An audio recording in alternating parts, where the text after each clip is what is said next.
Ia, malole se fomunia fatalo fatu le malole tatu tunu ia misela wompa anga le tatu proklamen le yo le sa mo finau au inatu nei e Brisbane Australia e fatalo fatu i tatu woma pa anga e pira masani ai la to lo fa peona tulimta ia pele tatu proklamen le yo le sa mo finau marola vale soi fomunia. Ia, ele tantununga sa manuia le nei aso i fofoanga ma lava singa fo i sa whenga i mali tātou tunu. Ia, e mese fo ia nei o tātou matua e sa whaia le whaivo le tāpoa i. Ia, ma le te talo fo i ia o alo whaiva lo tātou tunu. Ia, i whi au mga luenga sa whenga i nei aso, ia, e mese fo ia nei whanau le sa whenga i ma o onga.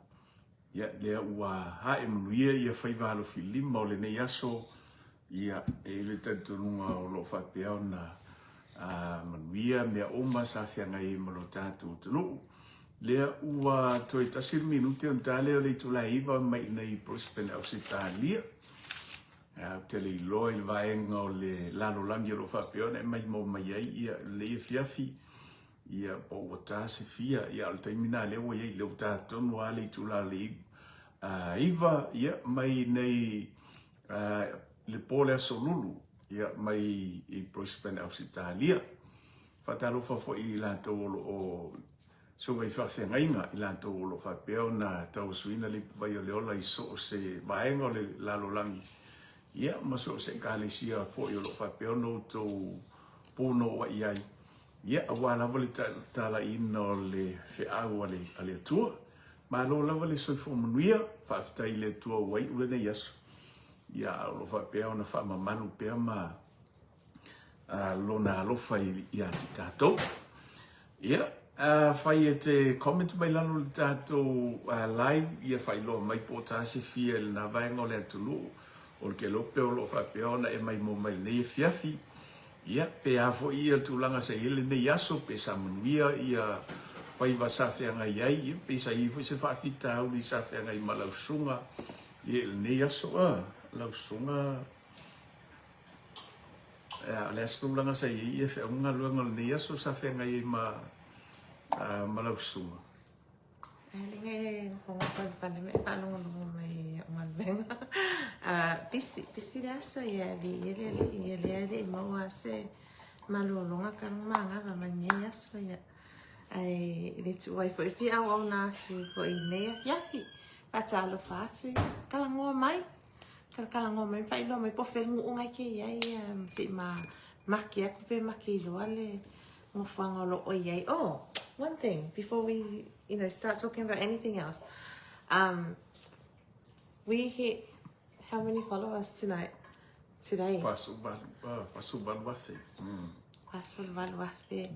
There's 48,000 of you, followers, supporters, fans. You know, lato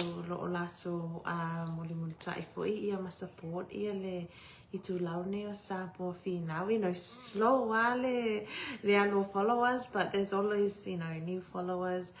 Ia failo mai ia ato no lo nga ia se au nga vai fo ia lo tu inatu fa malosi mostly fa malosi ia o se mau fo up to spa ia fa malosi le sa valing le aso ia fa taila fa mo la tu sa fa se fulu valu afe ia ila to lo fa peona fai ia sa mo finau ma lato paanga ia le lau wa to tono ile so nei aso lulu aso fiengi 18 ia ba to de fasu balua felo ila to lo fa peona o lato follow mai ia il tato pola mene sa mo finau mai va to ia le whaftai tele lava ia ma whamalo i le tātou tunu o ma pāanga mai lantou lo whapeo na whesosoani mai le tātou i tūla. Ia on whai ona ausia le whai numera mawaluma. ia mo i lātou lo whapeona tau mulu mai le tātou pokalame. Tui. Ia ole vaenga la lo whapeona sa tau mo whaia ia ma whaia ia le nei tū lau o lei a whasoa. Ma le tātou pokalame. Ia ole tau mo whai lau fo i lea i eini vaenga tau e mwhai ona tātou whasoa ma fisosoani ni tātou fitu wha. Ia o ani vaenga e mwhai ona tātou whelango mai ei mo tātou whasoa ma fisosoani ia le isi sa mo ia te lotu langana e au ngā mo i tātou. Ia misa le vai tau le social media ma le televave o awala whaanei ona po. Ia o le whaongaina te tau o awala whisauta inga o whapea ona iei le nei taimi. Ia tātou te whaasoai. Ia mamau ai ia se fisosoani. Ia i leo tātou tunu i lea taimi mai lea taimi ia me se foi o le aso ma le aso. So mai iso interview inga oi lau o ngā le kake iei no. Koe lua awhea o ngā au sia loa leo le si milestone lea o le limas fulu awhea. E le i whaia mai o fisiri e inisi o tātou tunu leo lo o whatalofa mai.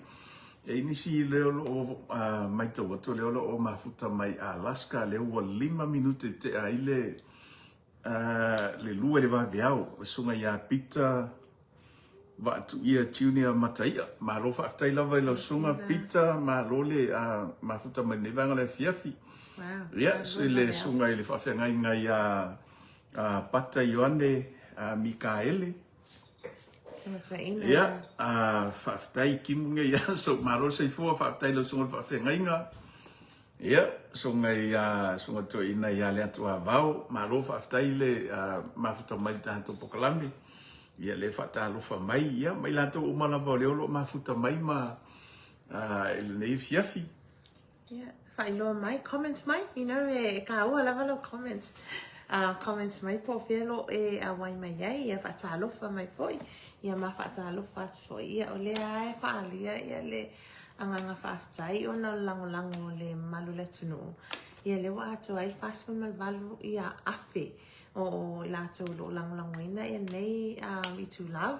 Ia ele like titi no mera le titi nei ta ato lo lato whaongaina ia pea foi ia le onanga ale samo finau i lunga social media. Pe o nga e whamakala nga e mention mai wha mai whaongale le ia o longo ingo lau kala e ngisi a wala e ongo le whaongale le i lunga o social media. So mai e lumai. Ia, o sau fesili e whai mai o leo i umaka o kui ka fesili. That's part of the question ka kia kalangoa ai. Ia, o ke iloa nga ingi e seaka planning nga inka uka ke makakalangoa ai, but let's go with the Holy Spirit. Let's go with the Spirit. Right now, I want to talk about our page. Langa le ka ke acknowledging ia le au nganga mal whaongaina tatau. O penga te whailangi ia whawhetai male talusanga le tu ina atu o le ise e atu a whapea o lo i eini au wō ia po i lātou wha i te iloa e ono whisosoani ia se whaamalosi ia pa se au nanga fo i ale sa mo whinau ia le mga o mie se lua awhe kanakae se whaako an maa lima sifunu awhe. So please share our live or invite your families and friends e ke iloa e ongo au ngā ia se au nanga inga ia o mai kake whaamalosi ia i whaatasi ia sosoangi mai e se i mauan ma lua awhe le kau ia ko lima spulu awhe o tātoa. It's a milestone so se mea lava e tau mwhai ia e kau lava ngai e ni kou whainga e set inga ia e loa i lo alu luma se kam fai ia. So please share our live, please invite your friends, share our content, comment. If you don't have time to comment, please like. Really appreciate, even if it's just liking our content. Only like or love, or leave us a comment. A comment is much appreciated. The share whatever you can do to support us so that we can continue to, give you, motivation, whamalosi, mawhi au fo ia so taitasi, someone's at the door, sorry, whaatalo fatu lo se Luisa, whaiasi ko aole aisang, excuse me, ko aole aisang oi Red Bank, King Saya, base ngofo asema moi fili ngofo lau kama. Ali King, pe kau noe la vale ali. Thanks for the comments. Malo so ifoseki ko e lua K. Let's go. Oh, thank you, Jama. Yes, 2K. We need 2,000 people. And okasema ya pe hit ele umon masinga ya. So ifua mafuta ati Alaska Red Bank. Yes, let's go. Thank you. Appreciate your support. So ya sia tufunga motunga so fo muia. Ani seko marofa aftaile mafta mai. Seko. Ya valiko yese tu solo. Marofa aftaile vale mafta mai de vanga le fief ya ka olo ka fanga solo le. Ka mo la kiki lele ole ka ke ye fast food val va fele ka mo fai encourage ako ka supporters share ako inga we need 2,000 I need 2,000 more so we can eat 50,000 ole kakakalango ai au faso pia ka wele ngali kula wai pe you say o se ngaluenga pe you say it's a service kung wele ka ilo pole alko vai mai but for the last few years since makamasa mo finau pole hala vale pisi po feme ya kai me pisi ama ko ale fai se poster but it's like ole au nganga le fai ya singa awala fa malosia kuaya so o ngai manga kunga le manga kunga ko ile aso male aso le fa so aku ai ele tu ai afa pe lo ye yang mokunga afa sa ole kale mokunga afa lo no forma oi ke loa mafai onga fa malosia le so kanga. This is the platform mawhai onga credits ako lava oe I lau I o mangako I po lau whaasoa po lau whamalosi po lau story foi so se mea lava I ke fia manga oe share ako I ke iloa o lo ngofo ma oe o lo mangui ai ia mawhai onga mangui ai les kangaka ia o se le songa fo mawhai onga fesosoangi sa valinga le siu so kangaka whailoa mai mwhai lava ona email mai le email ale samo finau ia peke message mai foi let us know ka o mai ia yeisi nga whaamalo sili ke mga ia nga makanga file fasoa ko aku lava lo ingwale nga mwhai o nga susuangi mai ia wa isi whai kaimi ia walo fo ia wa pe wa kau mafau fo maka kunga isi kaimi I've always thought inga wa maka fasoa ka ma o ke le isusuangi like very recently fa ko maka nga o susuangi lang ai ko lau but it was all him mai le amakanga nga ye ke mi fa ngai pe o ke mga kumama ia o fa pe ia alu uma mafau alu uma mafau male li ila le lo fa o ai sine ko ko susuangi motivator kanga ka but esele right now as someone who is close to you la sau oilo se ale le le tua I'm inspired ile awala ke yawa alolwa you come up with something and then you send it to us or you said me ke faso ai ele ngaka ele uma ia o lo au mai pele li ia fa malu stau ma faso en fa yonga faso en malu latino sa wa pele ai ia ele italiano fusili initial tato to leo lo fata lo fa mai pero so ya te poala va sia ia so ya fui moipo maro fa tele lava ia ole so ya le faiva vai tai maro fa tele lava so ia ma fa mai ni vanga le fiafi la car que mi que uso ia ngai que la Facebook ia la ai que le ko fa so ya chama love your content keep up the good work fa tai tele lava ia le fa so mai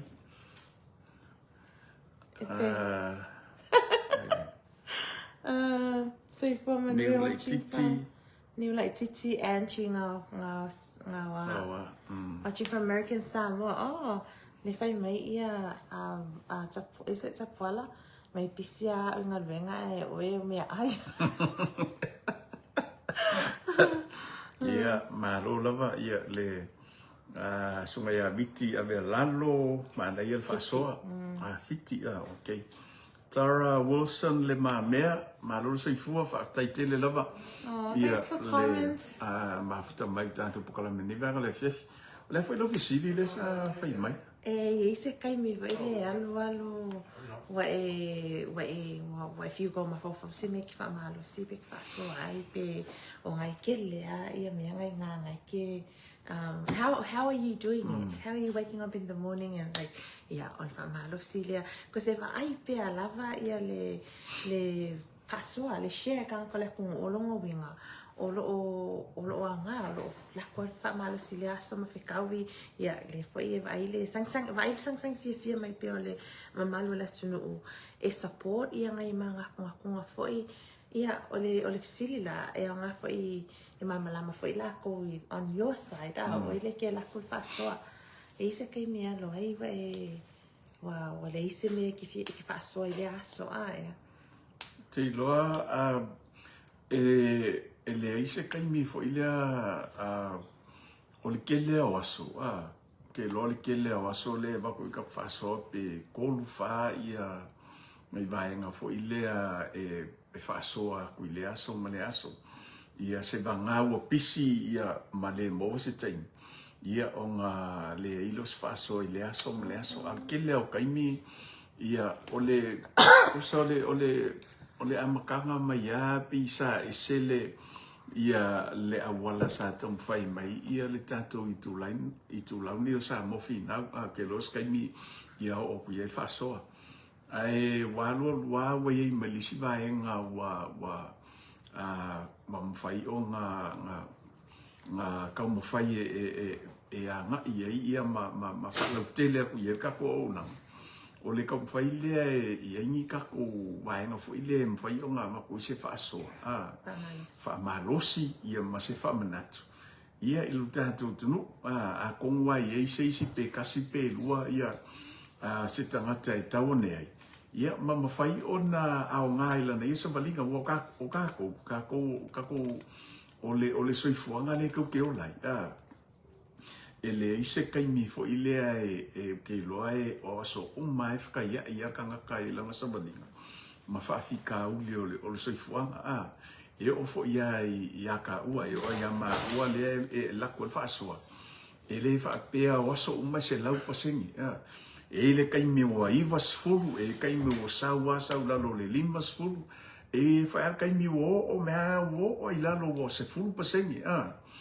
ai o le kaiminga nga ai ke ua laku lo se fa so nga le pe ko nga i fo i fa so ma faita o nga ko ye le malo si fo ile ma fai o ko e maua mai ia ma ko nga i fa so e ko e popo wa ile ia le savalinga ke lo ole ele ila mo wa ele ise kaimi fo ile o alo lo i fa pe wa kau kau ye se fito i vanga le po le ise me e post le aso ia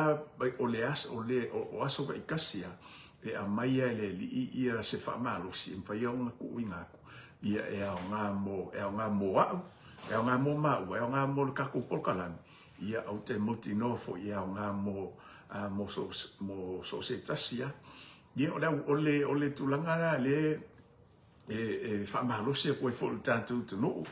ia fa pe ke si silang e longo le tanto itu la we se va en te loa e au nga mo lo sabelinga ia ole te talo na le te talo tanto no share longo lo itu la ia po la Facebook ia fai ona tau ne ia au ia polo ainga ia malato fai tau ia ma fa pena foi na nga mo la to foi sabaling ia fa so mai pe ye ni vai nga ta volo e no fo ma oe Ia, whai ona whaonga i le platform lea ina ia susuani atua I sile malo se tata watunua. I'm keen as well to know pe yengi se mga o ini whamalo si I le ngana wha Britania. Because kele ai ngā, we e yake mi whai ma testa ko fo ingange ka ku whasoa. Yeah, but we've noticed that e se asea share ka ngaka ia pe react vai ka ngaka I le whasoa wha Britania, but a wha pia ye se si e mana o mia fo ia le whamalo si le ngana wha Britania ia whai loa mai. Ea. O le whaftai na ka iei lungo le e ile meninga e mention mai, and I'm sorry for going off topic, ile mele o le whaangata tau o le social media. E kei loa, lately, makanga le lua awhi lua ongo, ua ova ai, ua makua I ko akele a kangaka le ua whaia le mele o le content creator, which is, you know, what you're doing with Samofi now. E pe o le, ngai kausanga wake e mo ia, pe e le ko akele kele, but right now, ua ova ai, ko akele o kangaka e whai mai ai la ko page, because pa walau mele whai o le turn o le professional mode, and lasa oilo ia, o ia mako ai, e o oa, e se asa o comments, e ke ika, e se asa o comments I kangaka. I just go do my post and I comment I kangaka, I comment my out, but e se asa o scroll the Facebook. But what I've noticed now, ko akele o kangaka wa whailako content, well, to become content creator, I love supporting those people. And I think it's great. I think it's great that there's more Samoans out there. Because on Facebook is a way to share your knowledge, share your ideas from Malosi. Yeah. Ia o te iloa o ke iloa ai longa o ke lo o ko ke lo ka ko ku ia mai la to le wa fatino vai ngale o te lo ila to la wala to sila fia mo la to malam lama e mfai ona mo le tupe mai o le tulanga matango fiel nasa mo I mtato wompa anga lo fas lo fa peno mai mo mai ni vai ngale chef o le lua fe Marcasia o lua fe lua denga amaka mai bo faisi umi leva causa le kaiminga amaka mai le ia le tatu pokala mene o sa mo fina salupe lua kolu kausanga fako ama fai loanga nga mose le ni mai taimi mai le lua kolu kausanga kaluai ia ole manga ia fo ile ole fa ngata tau ole Facebook ngai lo le me fo ile ole o tatou ia attack list kanga ka ma Kafaleanga. ia ma faleanga solo ia isi kanga ka ma ka ma fai fo ile ia ma post ai me fo ile eleison no wika me ile e kupo ile le fevata wa yo tangata ia matulanga fo ile post ai mea makanga e whakupo I masenga I le vā o lisi tangata, o lisi tangata. Kango ngei e whaingi mea fo ia e le ngata e whaalau loa ai ia pe ke lo o ke lenga o iskangaka le whailako content me o mo le whaalau loa ino le tātou tunu. Ia, so se mea like whaia ke loa ele ngaka lesa I le lau se lengi sa I le lau kupe ai avaku wai I le kai me kasi lai ke whai e senga luenga le lei mo le atu nuu mo liska ngaka o se mea maka ngofie mo se mea le lei pe I lao le tūlanga le wa ai atu ai to tele o le tātou tunu ia kai pe I lao ngai iso le whai lako content fo I le mo mea malie mo wai le ata kasi ngā vaenga e au ngā I le savalinga tātou pe ia kala fo inga le o le loto fia le vaila awa o le vaila awa maua lo fia maua lau aka ia kupu fo inga o le maua I fo ilo lo malosi e mese ala ni u tātou mātua Afa pea lai e mai mo ai ia nei o tō nei tātou mātua i poka lame whapenga. E mo ai le aka, mo ai le fia. Awo vai fo i ngisi o le kele o isi o le au le tātou tunu. Ia ngai lea e whape le e whaonga mai nei mātua. O se vainga tā ua fo ngā, se vainga o ngā mai ele ngaka lai fia i le matua. Ia ai maka I fo i liska ngaka makua e ko singa I whalunga loko ma fia. Ia maua I lava le fia. Maua lau se lengi, maua fia liska ngaka. Ia ma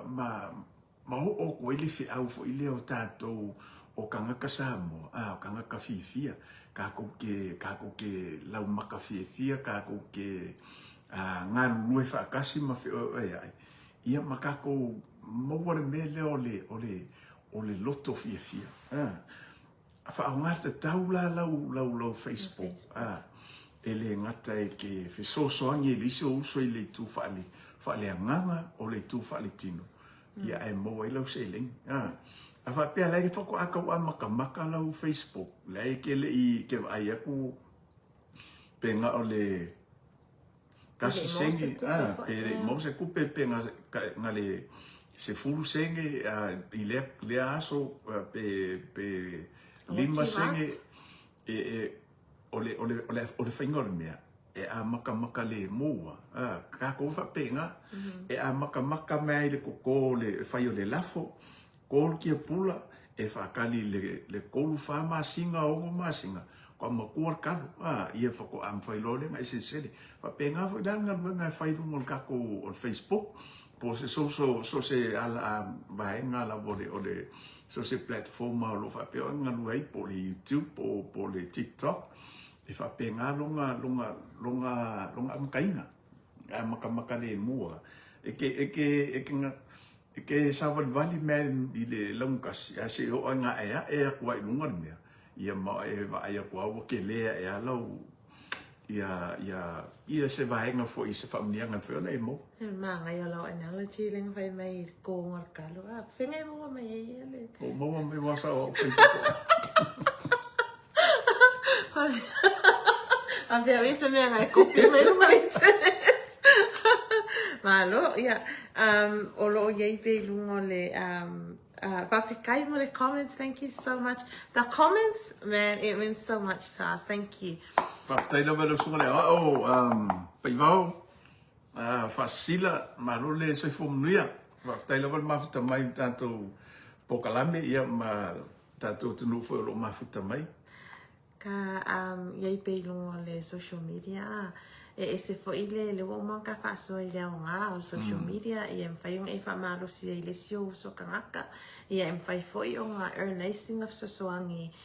ka selingi mo e malo ai nga ia ai ole mako e maka okia fo I o me e lo kupulunga social media me ole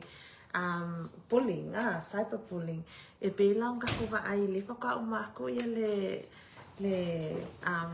Miss South Pacific le nga umak ngai Miss South Pacific pageants. Okay, lopo e follow ile Miss South Pacific pageants. But right now, before somebody yeah, say hi. Say hi. How is that? Okay. Yeah. Hey, Lolo, my guy, le foi se live yes. Alright. She wants to go on the line. Yeah. Okay. Say hi. Thank Machi. you. Oh, actually, she wants to say thank you for everyone who comments ilang video lang ko ako nung ngay. Yeah, famalulu ako. Machi, go sleep. Go to your bed. Go to your bed. Yeah, okay. Go to your bed. Go to your bed. It's fun. Sam, can someone come get Machi, please? Ia le Melissa e faso mai. Ole kakalango ni me ole cyberbullying I lungo ole internet. Le ke lope ke follow ile Miss South Pacific. Man, makwa ese po ile we've seen ikanga kasa mo al mele mesela meio politics me o ai au le paso ai au le HRVP. But man, ese po ile level ole mele ole bullying when it's between countries Papua New Guinea o Solomonga o Konga Oka. O awala nga ya fai nei. O lesi fai o pe o awala nga fa ale le ki le ai ia le la sa fa kwanga i le malo le ko o lo o va ai le me ia fe pas ya i solo i lungo le ele wale nga kai ko kongo lava lo ko i fale ka ko wa ko ia lo ka ko vai ko foi ia le ai wa si i mai ka wa le sia ko o le sia ko o wa ia wa lawa ko le sia ko o le sia ko o ia e afia ia you know kele yo keyboard warriors ai le o lo afia ai foi ia loko you know we're talking about people's emotions and feelings i le mele ko pulunga le social media la sa fo kwanga and before we move on and pero pau fo kwanga ko inga mele ila to le o fo nga se il tato social media ma ia ma fai e tu langa le o le pulio iska ngaka a wiki fai se me ke loa ke le manga o fai risi fai ko iska ngaka ia ki oi ia e misi ana kulanga i longo o le social media ia o ke le fie ke le ia ke le so fie inga le si le ia ile vaenga le sa le te faso mai mi South Pacific ia o te lo foi po angi me kupu ai i fitawinga ko o le fa le te faso mai ia ai mo wai mo tanto sa mo a fa pe le ke lo se me fo ile o se me le ke fi faso ai fa o le o la ua fo kuanga fa so le me sa ai o ke fa so inga se me si se mea fo ilea se mea pepelo o le intention la ya o lo kom foi fa le anga le ska kai peila o la va ai ku anga ngei o le click nga fa so me isi kanga kale o li o de di ile o pulotu ma mai fia ile ka fa le anga le fa ile o li ngai bia inisi foi o kai ka le sia ia ole ai Michelle e fakasa ia masunga le fa fa ngai ia wi papu le wa mali ole click ngo o va ai lunga Facebook ai fa le anga me le o ia kwa e se ale le maka upu le fa so ai ia ngai ni ka ia o ia ke au kwa ele o se fa ilo ele o se bang of ele fa pe fa ilo ma ia sila fie le atu ai o se kulanga foi le o makua ka faleanga ia ngava ai ko ile le pokala me la ori pe ia ang pokala me finge foi le o la makua ngo fo le ia malanga le ia mafaleanga mai ia ngai ka le sia ia malo ia kasi is my I don't like to talk about other programs on our programs, but Marina Faso, I see your point. Yeah, ole ala o whaupuanga la, yeah, you know, Fasoa nga o mea le longo social media. Fasoa, awal Fasoa ia mea like iloa o le mea like kalangoa mai eke iloa like malamalama mai. Yeah, sa alei, yeah, Marina Fasoa, yeah, eise mka upunga if ya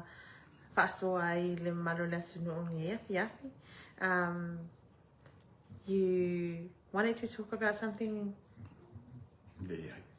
Oi, papel nga if Fasoa I. Me o fi Fasoa I ala ngom ka upo. Ka politics? Yeah, mai pe ka kia ia ka politics. I have nothing to say in politics. So if Fasoa la ia le lau falong longo, ai fai lau Fasoa. Fasoa? I want to share something. Yeah. Onge. Nga mau mai lau email mai ya nga ara whanga. Ole whanau. Parenting. I'm going to talk about the subject of parenting. Ole ma kali sfulu fiko sanga le ko su fiko sanga. Ese mai lava ye ka maiki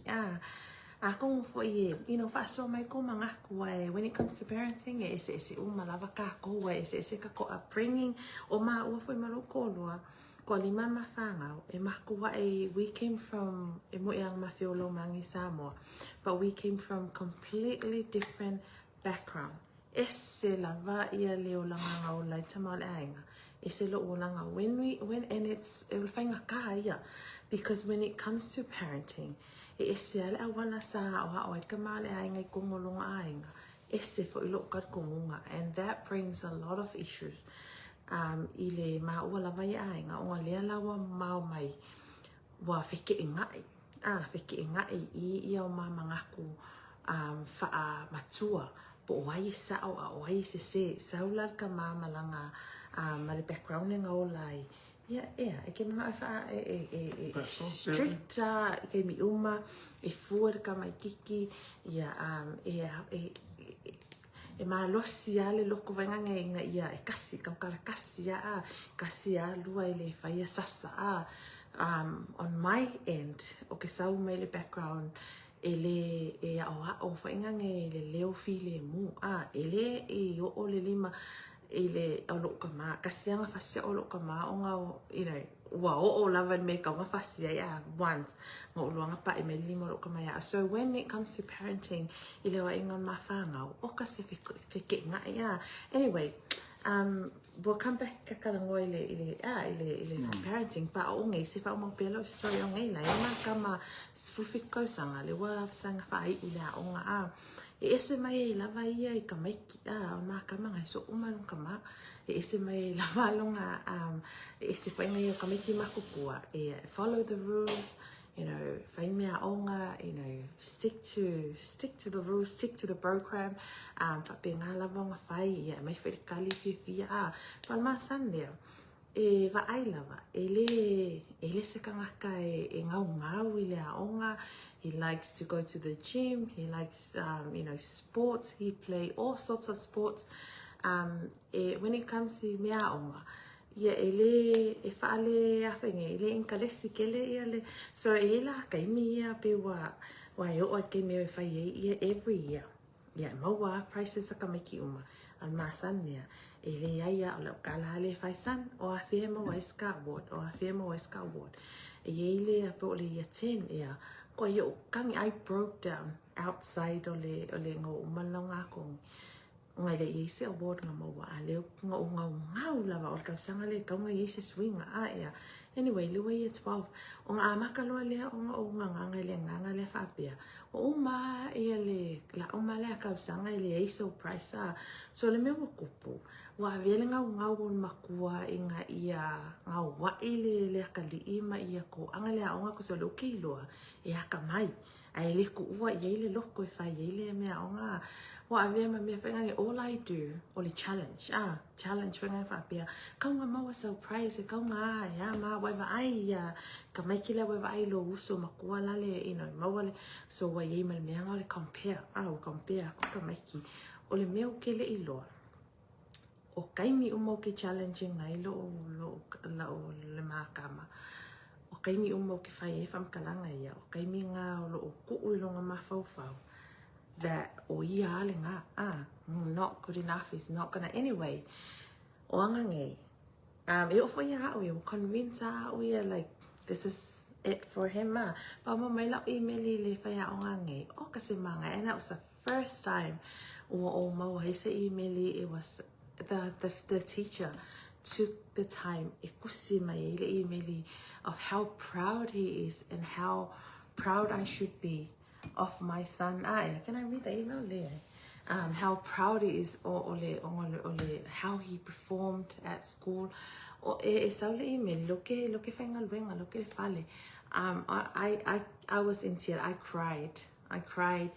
Ole realization mo o maya ul kay milenga o kangi le kami wo fai ka ele email ale fea onga I did it wrong all this time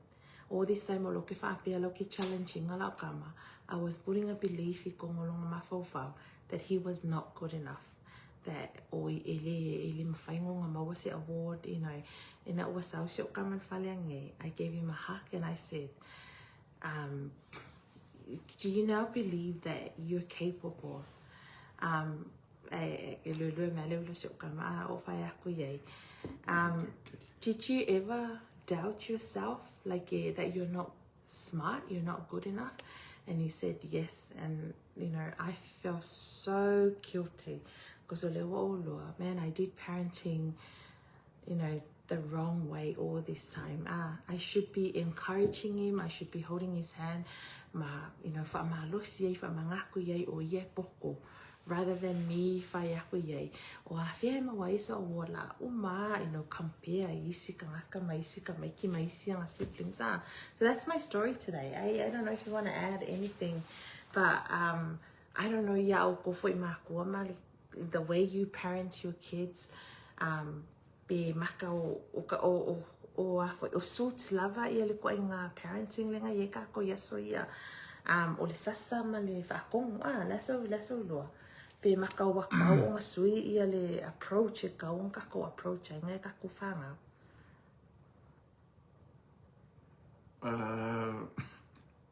ke lole o le muka upo le fa so to tina finka ko kwa yingi ka ngai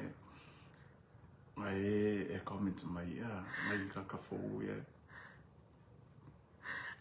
Welese ko liolo comment mai from Hawaii. Or the comments mai i maka upuinga o mako ngai ale misa moe sa oai vau mai mau. Ia o te lole o se kasi leo maka upo ke loa e se whaingta mese ala tātou ia o le ngofo ia kungu o ngei ia o le vaenga leo wa iai pei wa ke lea ia ngai mako o fo i leo wa ia o le koe whaia to inga o ngā lea le sa whaia tātou ia so ia kako makua o le sasamba ma le fue ia o ke rei loa kongu po le a kongu le mafuanga po le mea ia wa loa ingisi makua i le work ia po le mea ingisi makua ia ua ai foi le tulanga i le mafa o tulafonu wai maua o sasa ia le kangaka ia wa molia o kulafonu ai ia kia wai ia ma la uwa ai la ufanga makua work ale ia kia ule ia le fui le sasa fa pea se lo le ia se sio komaki e fikau le fui ai le fa pela al fui e kauma fui ia ma wai ia lo komaki ki le pole ale mela nga fui ia ke lo le lo mai ma kua ia ka ni fo igele ka ko ma kua ngalo nga fui o mga fui ia ma le ise o inga e fai nga fue me wo ma wai de ka pe ya pawanga me le nga fue ele fue le o ai fue inga ia fa ke ai le ia ke lo ku langa nga e le kai mi foi le anta to ma tu e nga lo ka ko nga fai ka ko vai ia lu lau sasa ia i malo kai me e ki kalango ai ma o ia laufana ia i le mafu anga kongwe e linga sasa ke lo le fa so tu ia tina i langa ia fo i le mea ngā lenga wa i mei e ona matua ke lo fo ko ke le fo tātou tulu la fo e wo kai vai ngale ia la lau o le ma wala ia fa so matina fai e vai ngala sa fa peonga tausia ia ona matua ia fa penga fo ia fai ia vai ngala ke loa la sa kausia me o lo kenga ia o ke lo fo langa work ia ia peila me vai ngala le fucking o ken pio ka fa so le ia ma o se ka ia le o se fisili venga va ko fa ko manga ko so swangi mai ai ia wai e ko fulava le ainga ia mala ko struggle that's our struggle as well I le mau whangau ese ia o mā leo ngai ese makarakunga I mea kaupa e iai lava mea e kaunga. There's always a line where we meet ai kaua ia pa ole ngā osinga mangaku ngai ko aku I ngā whaasua mai pole ase mea o lo work mo oe ia masiau whanau ia masiau ainga ia a konga suswangi ale ngā kai ngā suswangi ia maa ua fo ima le maa ua ia ainga ia ai suswangi fo isi o kwa ia ka whaasua ia pa taro fatu ia Marie le mafuta mai le tatu pukalame Marie alo sio malo whaftaila vai tu whaltua ia le mafuta mai nevanga le fiafi e iai ia kase e kulisi vaina pia le ngau whaasoa kul me leo le whaonga ina le leo le tatu Facebook social media ele whaato nua atua le sa mofi nau ia le tūlanga e whaiela o e Facebook ia malau fo I whaasoa I lungo le o lau platform ai o vahenga ia pia o maitau ina ele nia fiafi e avaku ese whaasoa fo I lea mo le tātou o tunu I le wawai aku lea e le fusoanga lea ngā ngei ele fiafi ngā mai kau aku pe awa pe sa olo o maitau ia mawawai ako lea o ka miki a o ngā le NUS fufusu. Lea langa ko o mai e isi le tātou o tunu o ilunga o le Facebook. Ia mamaitau inai ia whanau a onga. Whanau a onga o le NUS. Pe awha pea e sa ola o mai kau. Ia ua whaif ia whitau inga. Whaifusuanga. Vai asong kia ngei ngā mai kau ngā kwai, mai kau kwai longa le Facebook, ok lo pongi mea fau, ia pongi mea fau wale waftau inga langa mai e ia lea o ngā leififi. Peia o malo fau, ok le lo ping fuso anga o le vai asonga te, ia pongi mea fau I waleva. Ai o le vaenga le fifa asoa tuai, ia mau te lo fau ia tonu fau ia o ngā litu mai e nei ngai uso foi ko fa finge ia vaenga I longo Facebook a kongu fo ia mafai o ngai lo kele ele ngaka o le ofisa o leo ia a o le minister yo a o ngolo ngafa ma de vaenga leo ma de vaenga o a onga ia a o ma ku fo o alum fana ila to lo fa ia le vaenga o fa visi no fa fa tele o kele I loa le tātou o tino. Pe iei nisi nge lako wawa ai. Kailo fo I blea wa fia. Fia ka kausanga nge. Sa vali sun lua kausanga nge I Australia. Ele ai mangi mea wha pe fo ile ngau ka wa ai wa fitau ingi a onga. Po fai mingi whakau inga lea kolisi ma lea kolisi. Kailo iai ai moa waia ka o kele I wa ai nge mea wha pe ngai kupu. Ai o le whanau noa ngā le ai e tuai lu tātou tunu. Le ai whai are ngā ruenga lea kako māku o le whautua I ngai kako whangau. Ia mise fo I o le ngā lue mālosi e maua le sailinga o le pili a onga o ngai whangau. Kako whangau. Ai o aku ia laku le kamaikiki fusu I o le whale ao. Peila o lengo mai tau ina nei fiafi mawawa ai e kuai. O ke lei lo pengi mea fo ia po ngi vaenga foi ua leva ia ai a foi fo ngi leva o ni mea ua leva ntona ia ai ka ua le whaasoa ku nge fiafi inga ia koe va ai ia le tamamal tina mātua ai maise fo I o ali imta mai tai whaia onga ia mali tātou mali miska fo I o lo onga whamade inga ia ngi vaenga fo I lea e ma ni whaka o kongi au lapi. Pakingo konga, whasingo konga I mo I lako. Alo ma whanau a kupulanga I o lo whaia le mele o le whaavivesi o le whaavivesi ia ma le whaamisa ino whanga whaite. E se matanga, e se wā makanga. E le ngata fo I le matanga I le wā ai atu. Ia, mise o kako kungu o le kungu o lea e kaula mo mele o sa mo le tunu ke usiano a fa pea la e maita watu ia ko kele fo ilea o atu nu ia e mise la fo o o le tātou tu risi le tō mwhai e mawai ke lei kupe wa ia ka whao kui fo o le kulanga le olo i Samoa ia o ke iloa o le makua o se tūlanga leanga tele ia mo le ati na e tu risi le tātou tulu ia e isa ufaso mo le vaina. Well, whai kere si levanga ele o se mea fo me le a ngoka ngo whai kai kai apia ia o ke ma nga kai lofo i loka vai kaimi ia mako kaimi o mako on mako kaimi a kaimi le a o nga mangkuanga e pisa so o a mako le mako o ma o nga yo St. Joe so wale vanga kama i se fonga Afrika ole Le wanga kama i se o fai si leva ia lewa o va fia luas fumang ko kausanga kalunga umaranga nga kaliko ya o nga alia ai ko pula va pe ile kausanga male kausanga so leva nga kama I think mo Samoa o nga e kasile me sense o mama ye e kanga ia o nga e pu e pase o I think ko ingale kele nga kupu ele ke lo fala velave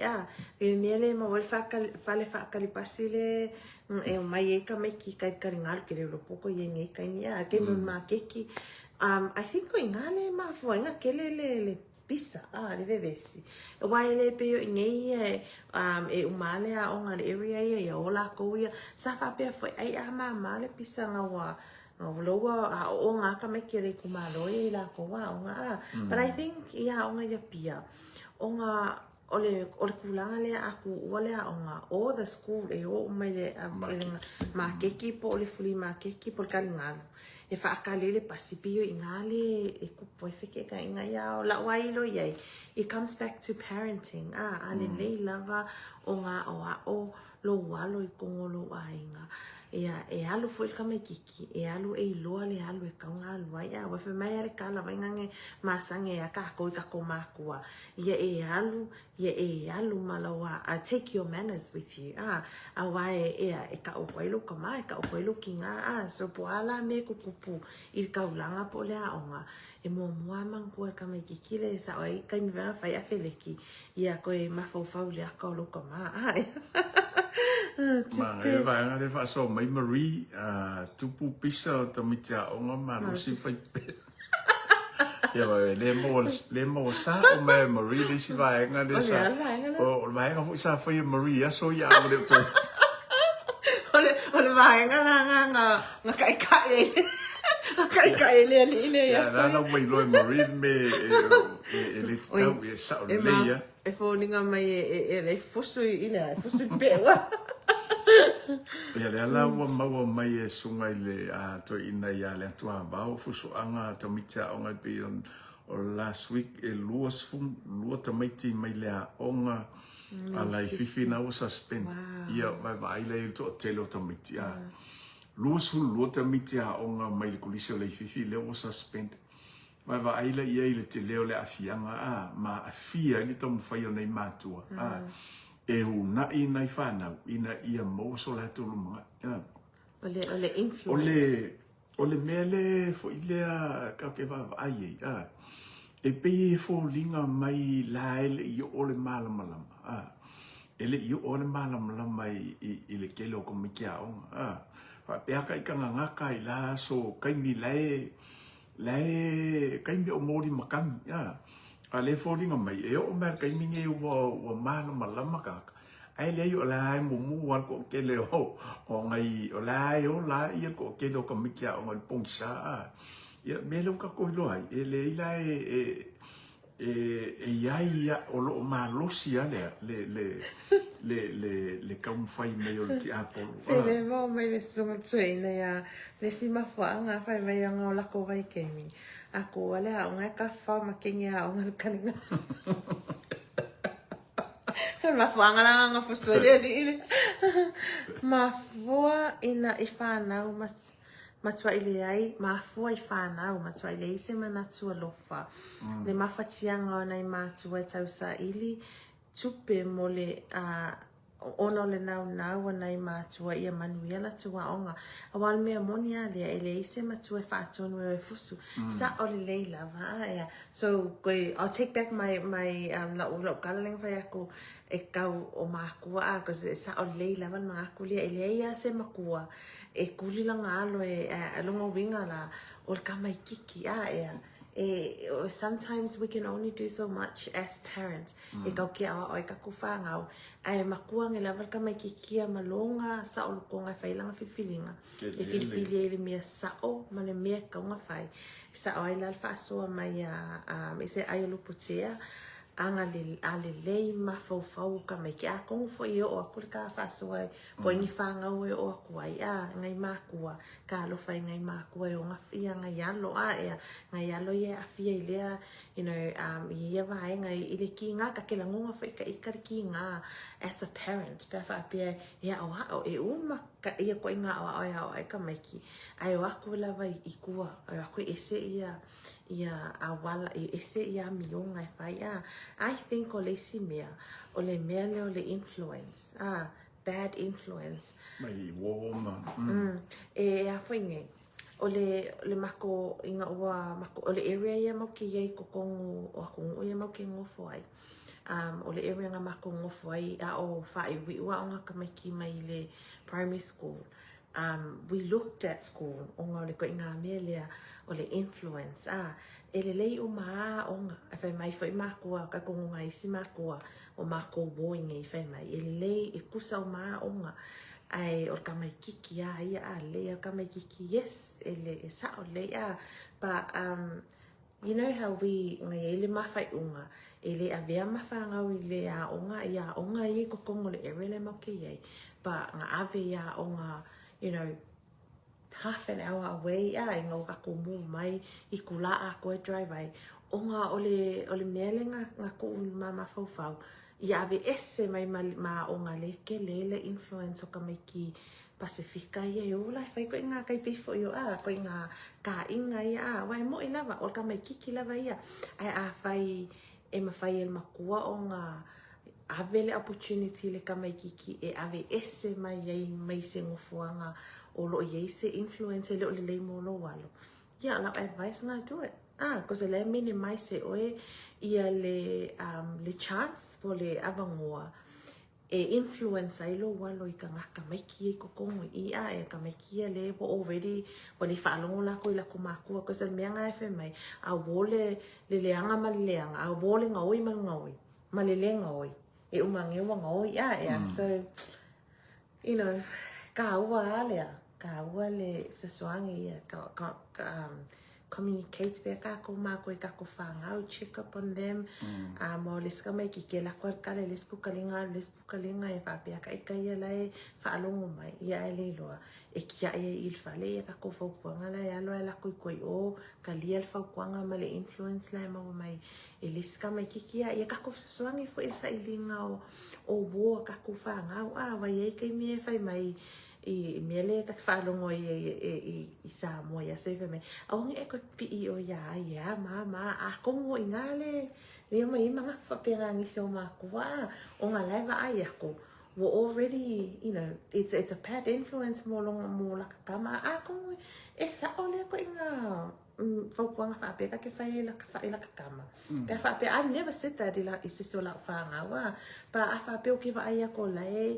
e feel wa imela ka kama mal ka mai ki ola were already you know making a lot of bad choices ai la kulo of apes basasa nge over ai ko e ko ya lo ko e wo mar kamala ya mama maka e ka wi la fo ko la ka bo awaia o se fo tuanga talfia ngai ma ia waia kam fai e vai e fai tatu vai ngai ka ko vai vai nga ka ko makua kau ke va ai le mea e loa le tatu fana ai loa la e pipi lo kali i ko mai ki le ke loa ma kwale nga faia e le o e se leo langa lai o lai. So ole ngā luenga a lofa ka a oil makua, ole whaakongo olo inga ia kau mamau e se mai male. Se a lofa lai lo kari, i lau walo ma e au tō walo mwhanau. Whai le whaukuanga ma kamu whai e whaakingo. Le vaenga ki loa e le leia ia lo tari. Amen. Ole i mga o ale whai mai ia Mario ia e le loa fusu, e le loa kau upu, ai le langa lima i maa. Ole i mga o nga ia whai mai koe fo e kakalango i koe i ka maiki, i parenting i mama whangau. Ia, paso mai, a whai lawa o loo, we're still within le kakalango i whawhikau li o loo kupu mai sa mo i whanau. Ia, o loo kako iai lawa i kong, because parenting,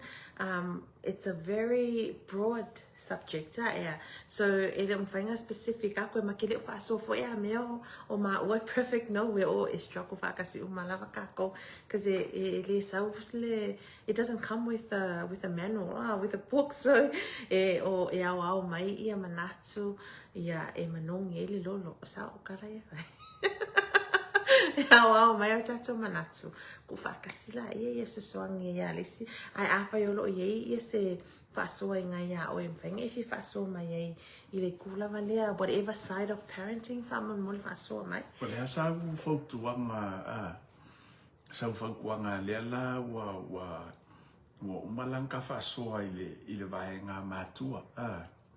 Ai whapea la e se tamaititi foi lea se alo mas whanga foi lea e kauang e kapokalame ai ke ila wa kaua e loa e se whaasoa. O le asa u whaukuanga wha dewa e koe me i kasi mei lalo whapea lawa la ea onga le whakamikiki NUS whaasfulualu suiwa kausanga. Le asa u whaukuanga mo i la kufu i lea o loo kaufufua e whaide baenga lea o whakupu e vesi kongo le o ngofang whaikele. Pio me le kupu mai i le vai aso yang kia. Wale wanga umo kai mi NUS. Awale, ole opportunity, ole mea e le au maua. Ea. Ka ilo i ngai kai mi i le entrance o le NUS, I think it's a lot easier i kai mi ngai to get i le NUS ngai loa. So ia pa, e kei loa, e le o ka maiki uma i Samoa, e maua le awangoa, e urufale ai i le NUS. Ea. It's an achievement. The fact that o loa e a onga le NUS, o le university, whatever level loa e iai, o longa winga ua o lau kaumawhai, i le sila asanga e sili aku, mai e ka ilo fo ilo mimika ngai e le ofo le kongi nga NUS, pe kukusa mali mimika au makua, ua e la asia, le sila asanga cause e ke iloa o Samoa, e iei i la tau e whaamangu i inga. So sea kungu lava pa specifically a Samoa o ngai e limit i opportunities e iei la kou e whaamangu i inga i le aka mai e whangau me lava la kou e natural lava lo lako waka mai. They don't have to work too hard to get to NUS. E la kou e whangau mai, they're fortunate. E kele kupe o lako a inga e support ai lako wa onga inga ia mawhai o nga o la sanga lea. E iei ka maiki, e le ngaka e vai ia lo lako mawhauwhau, pe le o le lava le aka mai lako e au sia ai, leo o le NUS, ai le ngaka fo i leo ngisi o whangau, e le afford ngai o lako ainga, o nga o i le i kulanga ia, a o oe leo e ofu, i le konginga le NUS, oka, ma ngai ia o le awangoa, o whaamangianga ua iau lima, o la whaukuanga, whao ngā tatau le whaamanianga wa iau lima, o ngai le o ka maiki umo se o ka koa kungu, e lau ke maua le awangoanga wa e maua, o le awangoa fo inga wa e maua, e ka kala kua ia oe, ia le manguia o lo lunga, e woka koe lo lea Samoa, it's either o le pasi o laua, o nga maua ma whaau umai, e sau maua lau ngaluenga ki sau whaile ofisa, ia po o lo le whaau umai, ia ngai sau lola ia sau whaile whapau koko aia. So o le whaukuanga, o ngā wai o lima le awangoa, whao ngā kakau, whao ngā kakau le awangoa wa ia oe. Our education is the key Maria marolonga le polo so to ina le travau fa taile mafto mai tanto ko me ne vanga le fiafi. Yeah, come again, man, use the time, use the opportunity wisely. Awang inga kay nga, alwa fo ikiwe mafo ke sawi fa fo ingi pe uma ia lawa onga yang fa pero ia kile yang ile NUS lang ale ilo mafo ke alva ia ile cafes vasusu male meli ingi ia e kawa la vale fas pipang exam oi mai Samoa. Yeah, otherwise example ingi polonga fo ingi pia la ke usu manga ya so ya Pela le lawa mai ala fa so ai tamiti NUS makula singa so sangi fo ile mo kamiki la lo kolis ya pela kolis le fifi ma kolis malo fo ia mo so tamiti tia onga la vole ele yo ole ile NUS lisi levo ilunga wala lai kau ma fai songa va ngoa yo o ilunga ole NUS ma USK ole ala ia le ala mo merkala pe fa pe mo ia fam talanga le mai ole o suspend ia iska mikia onga ole ka mo fai lo lau onga inga ia e yo o ilunga ole USK ai fa kamala la o ka mikia onga ile kaimi le kia onga kolis fa kamala oi mo ki ngoai ke le o lungo le inveske ele mo e fa muyanga lo mo ka makilo pe afa pe langa pa wala me o e fai o le finga luenga malo si manga lue malo se o ma ko sa ile lo pili ai sa o fia kama au ku mo fia kama ma fai ile ile kaulanga ma sa ili su so lo ia o lo ama fo mo manga ko kele ia kele ngia kenge fo ile ia pe vi ia o kanga i lo sau e fa ali lo ma lo si il kaulang ia ai umai ia kele mo wal singi ma au kule ole mo le ngo ke o ko i lunga le meske mai sia onga mo lunga onga lewa ia makanga le la wa yel va le wa suspend ia mau ke lo be ale o ia to telo tu pulang afa pe lo la suspend o ke le ka milela misio o ia o le mela o kwai iluma ia ela kulo e ngofo wa le e fiu e ma fo ka di fisidio so ia mo ole vai nga fo idea ka fa so ia me fo ngoka sa wai me le ke le ngeo ke ole me nga ki fa ole ai fa so to tanto pokalani io me fo ngo mai mako de o mako ai ma ko ke pai ko lo langa mako ai ko se ole sa oi polo o ko ka nga me le ole ai ole fa me natu mo ko ia nga ia lo ma fa ngau ia tu pulanga le tanto tu fai le leila wa on lo fai nei matua ia ma lo fo inga yo ai nga wa ke lo o ai nga o ke lo ngai fa ngau ole o nga kingi fa nga wa on ia ke lo le wa laku mo pili ngai ke lo o so ngi ia ngai ko uso ma ngai ko ai nga le uso le ile ka ao ma o le po fainga wenga ngai ia ai laku la ko ngi ko e ngai ko ai ngai ia pi ai laku ai fia kama ma fai kai kaula ia suspend lo ia umai nga ia dei se me mo wa fai ngor kausang ia au tatu fa so mo ngi fi so ngi kwai ia ke o ko ia ale tauto ela ale le ku ai le vai nga tatu matua o tatu nga venga fai ile ta ao ma le ta ao ka mo fai popol ka o lo kali ia ma musu ile wa finge tauto na ia la wa o ngai ile aso le aso ia e ka mai fa mangaku ka ku nga venga fa matua o le fa mangaku ma le fisosoangi ngai ka ko fanga ia inga ia o ku le onga ia la lo ke la mo inga e ka o male le fili ka sa wal fili attack locally ia e ko la mo mai lo wakali le musu le musu ko le ia long ka ma po long kinga ka ia e li ia lu le Ale ia le whaasoa mai, fo ia le vaenga le whaasoa mai Marie, e pe o ngā whai a koe, ke le ia, it's a broad subject le parenting for memory. Whaasoa, whaasoa mo ngai whangau pe eise a, e alai o na whasi tamaiti, o le matua alofa, whasi lang kama, ai a whape whasi a dad ka maiki, file mu mam, langa whaalongo lo ka maiki le leo mam a kili ai loa o ngā whaalong kaka a walaua i loa ka maiki o mam e sefe ai i a pe whasi ma le a whaalangolango foi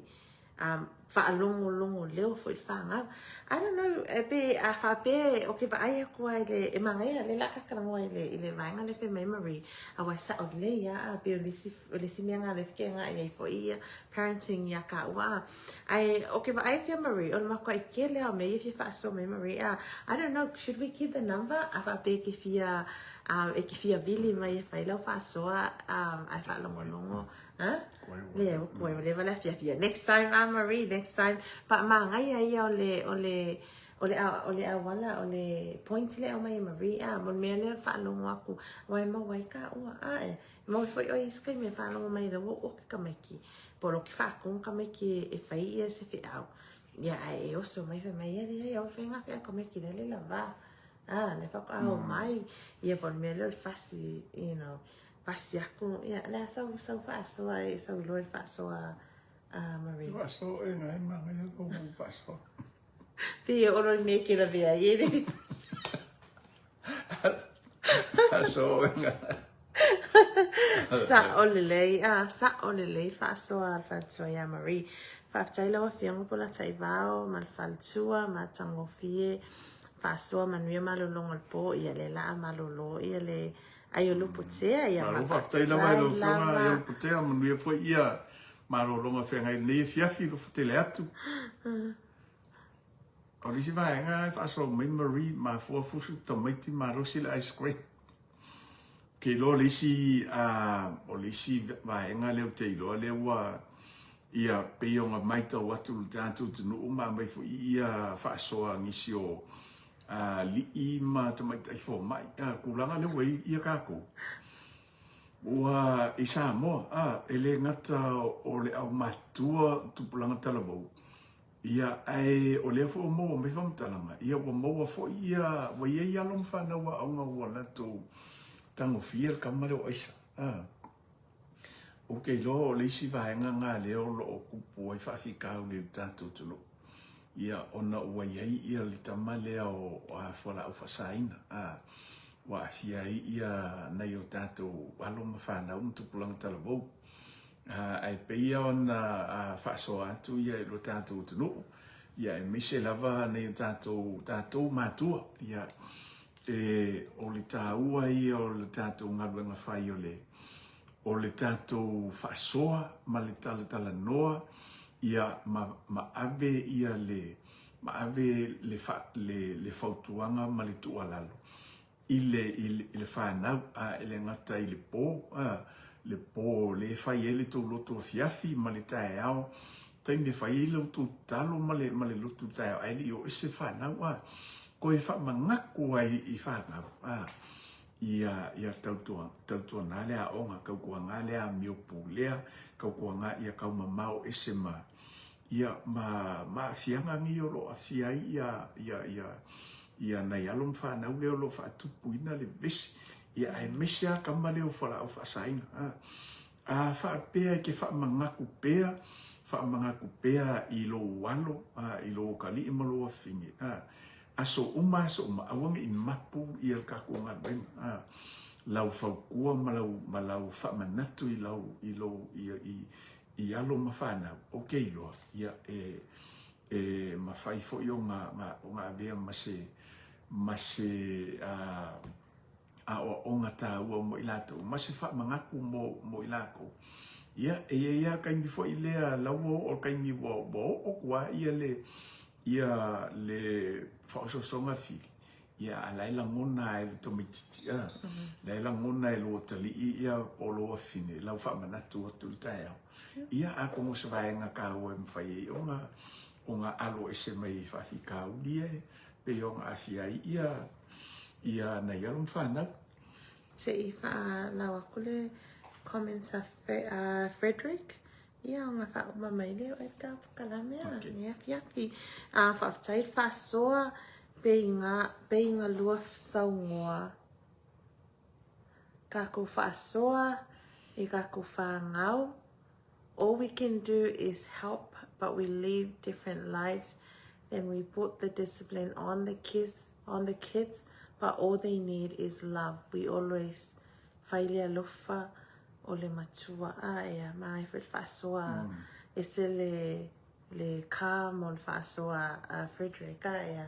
ia awang e gele kako sasa I ka maiki e ia gele le upo le alofa ea. Very nice whasoa whaktai lava Frederick.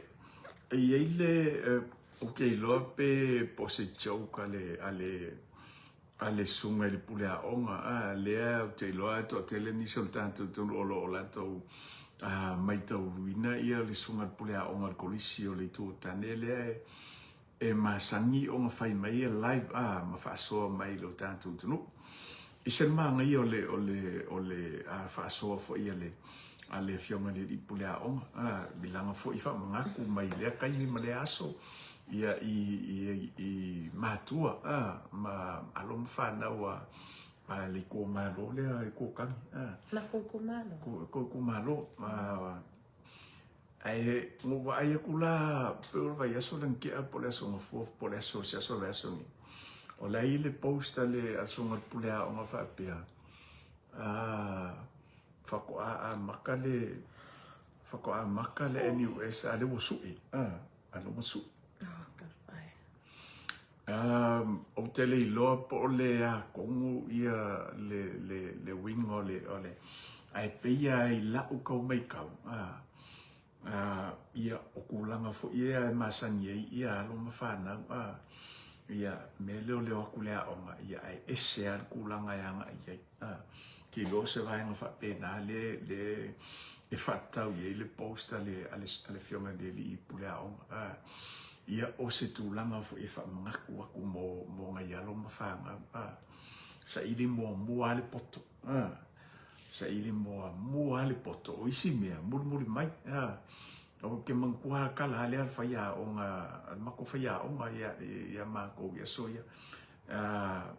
O ngā e mawar poko. Pe ke wako e sa oipiti. E kau pe upe e kau pe upe kenge yo vai pe au ngai mo poto ia ke longa kulanga nga ia wa kele ia nai alo mafana ia o mai so el poko ia awo mo so ia le tolu ia foko aso e murmuri el poto murmuri angela mo poko ia po le mo fo le poko ia awo mo tolu ia me alo la e so ia ia wa o foi la le wa fa ko ele o lo wala me ka o fa ko la sa e au lunga ia o nga la sa e o lunga le meske mo wala va ngo ke a o ngai ma le lo po o ese lesi miska po e lesi o sem kangan ben au e fatamala onga we mo su ia wa e oso su el tolu ia ai tu ia poto na su na tu le o matua ia os fa manga ko ka ko pokalame ia ka ko nga anga ie fa mo le o ia boko ko fa ya ko ngi fo ko nga ngi fa kalang wo kapasi mai il vaenga le ya so se la se mesa anga ya pe lo faso anga u fa longo la fa ya o ga se mangu ka ngi lo ke le po lo ke CEO mga nga le o ka ngi lo ke CEO yu kai I kong mana le il vaenga fo yo ya ngo wa pawa fo I wa kulanga o ye fa pea lai le la wa waktu ia fotuanga moni tato wala mfana langa lewa mako pasi mai vaenga le langa awa ko ke kau muli mai mako lewa mako fa So I'm kind of like, do what I say, but don't do what I do. lewa kako ke mai ile o kako pasi mai Ba ke ama ye fai pela oi ba. Fai mai ia. Lewa mako san. Fai mai Lewa ia. mako pasi mai o mako iloa. Le Pela wa mako kalangoa ku i tatou nei tatou o mapa anga a misiani I alo mapana. Ia tau tau mamau ese mai vaenga sa ili mo le poto ia o le si vaenga mun mai pe o fa ben mo fa ya o ma ke fa ko ke lei lo ko inga me o pe va pe ke mo po ke mo wa I fiu ke alo le ile solo mai o le me le ke kau fa eso e mo pe ma pe mo po Ela só na mo wala po. Mo poco. Wala la sa kulang ang ay mo. Fai mai ia mai ia mo ia foi le